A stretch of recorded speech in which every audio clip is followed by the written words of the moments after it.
What do you do when you feel like life is stopping you in your tracks? I've just had this in the last few months, and I needed to really evaluate at a deep level the difference between lack of motivation and laziness and deep burnout. There are 5 ways to know whether you are slipping into just a phase of laziness or you're in deep burnout. And we're going to go through those during this video. And I'm also going to talk about when you should push yourself and just go, do the action, do the thing, and when you should actually pause and hit the reset button. What do you do when life stops you in your tracks? I talk a lot about consistently putting in action to the thing that you want to achieve. And I still feel like that is my biggest motivator. If you are running a business, if you're trying to change your life, if you have new life goals, it's really important to put in that time every single day and go, go, go, go, go. Okay. It's important to understand that motivation is like an emotion. Really, it's not relevant to whether or not you do the action. This is something I learned from my own life coach and that I've put in place over the last year. And it has helped me tremendously to understand that if I don't feel like doing something, as an artist, as someone who is very ADHD, very instinctive, I lean into that. And through my life, there have been various periods where I have just gone, I don't feel like doing this thing. So I'm not going to do it because there's obviously a block there, there's a resistance there. But that's nonsense. Like, that is not a thing you should be using as a metric for getting stuff done. I truly believe that if you have a goal that you are working towards, you should be working towards that goal every single day, whether you feel like it or not.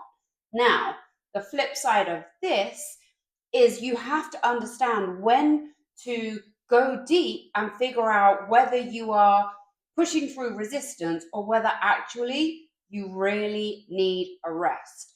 Burnout is a very real thing, it's a very dangerous thing. And actually, if you ignore the signs of burnout, you can make yourself very, very unwell, physically and mentally and emotionally. I want to stress beyond any magnitude of stressing, that didn't even make sense, but you get what I'm saying. I want to stress very clearly that if you are at a point where you are feeling like you are so depressed, you can't get out of bed, and you have no motivation for anything, and you are feeling clinically burnt out, and we will go into this in detail, but if you are feeling like you absolutely cannot change things by yourself, please go and see a doctor. It's really important to get medical help and to know when to get medical help. And it can be really difficult when you are an overachiever or a high achiever, or things have suddenly changed for you, to admit that actually you need help. There is nothing wrong with taking a step back and going to ask for help. In fact, that is probably your fastest route to recovery if you are at that point. But there are many stages between super hyper focused and everything is awesome and clinically burnt out. Before we get into the 5 things that are absolutely signs that you are in burnout and not just being lazy, let's talk about some other factors that we can think about when we're in this situation and we're just going deep into our own motivation and into what it is that drives us or doesn't drive us. So I've already touched on this, but there are times when I truly believe you just need to push through the nonsense and you just need to do the thing anyway. If you're feeling tired, uninspired, bored, unmotivated, none of those are reasons to not do the thing. Do the thing anyway. Make the action something that is non negotiable. Now, there are times when you absolutely need to understand that it is time to pause. It's time to step back. It's time to just reflect and be kind to yourself. And this life is like a dance, right? There are some times where you just need to be steadfast and bullish and you just need to go anyway. And there are times when you actually need to allow yourself to just be a twig in the wind and to just go with the flow. That sounded way more hippie than it was supposed to, of what life is presenting to you.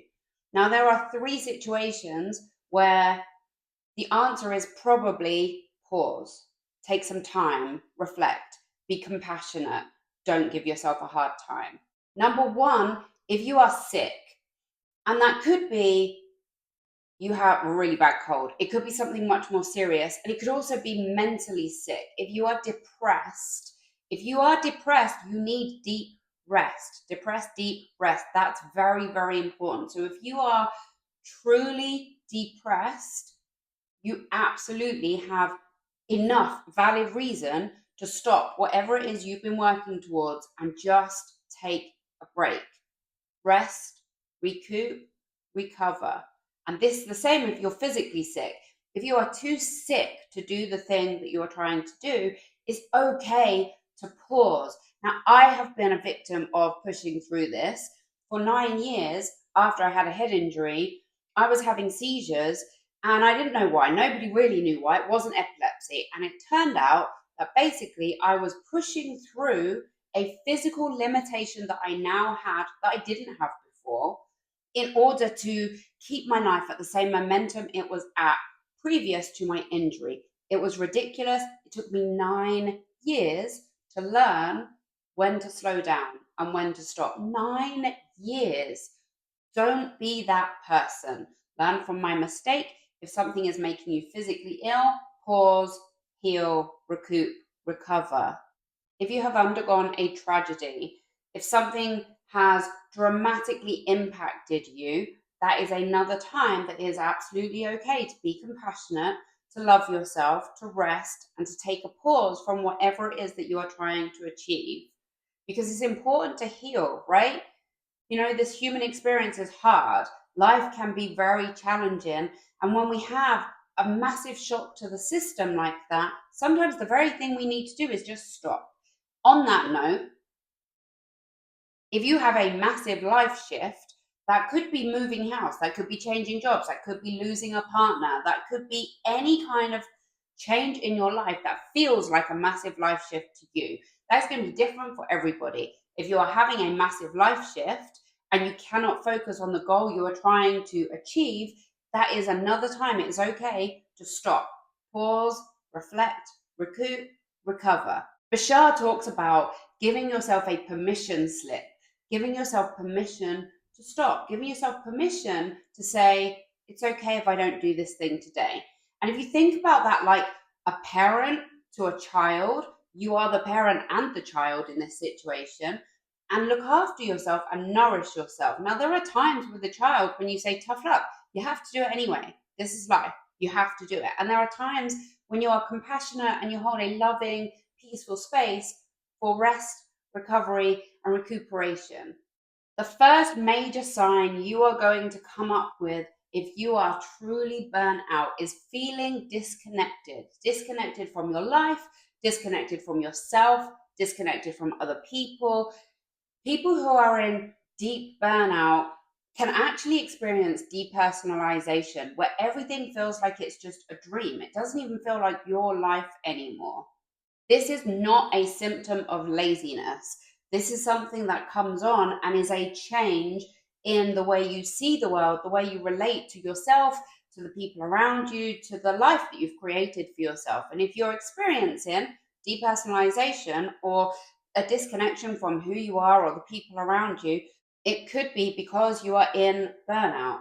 Number two, if you suddenly find yourself unmotivated and lacking in any desire to achieve the goal that you are working towards, that's probably burnout and not laziness. Now, the key in that sentence is the sudden change. A lazy person will generally have been a lazy person for most of their life. It's a personality characteristic.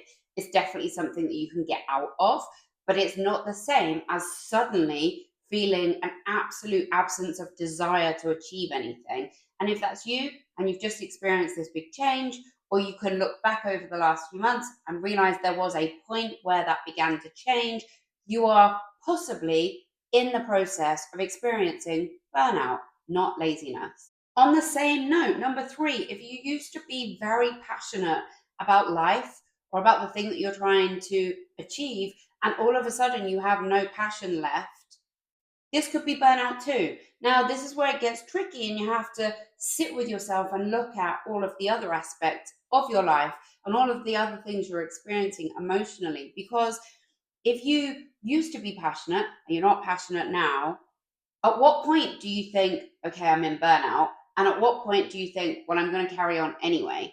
Now, if losing your passion for the things you want to achieve doesn't come with anything else, there's no big life change, there's no depression, there's no real kind of factor behind it, and it's temporary, it's only been a few days or even a week, then it may be pushing through is the right thing for you to do. Only you know, and you have to think about all of the other things that we talk about in this video to analyze whether or not this is something that you can classify as burnout, and give yourself permission to stop, to pause, to reflect, recoup, recover.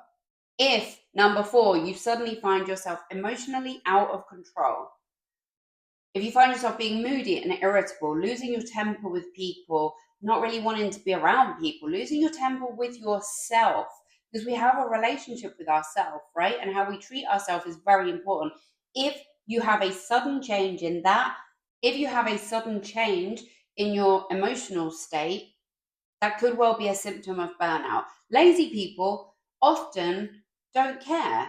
They often just don't even have the motivation or the drive or the energy to even think about it.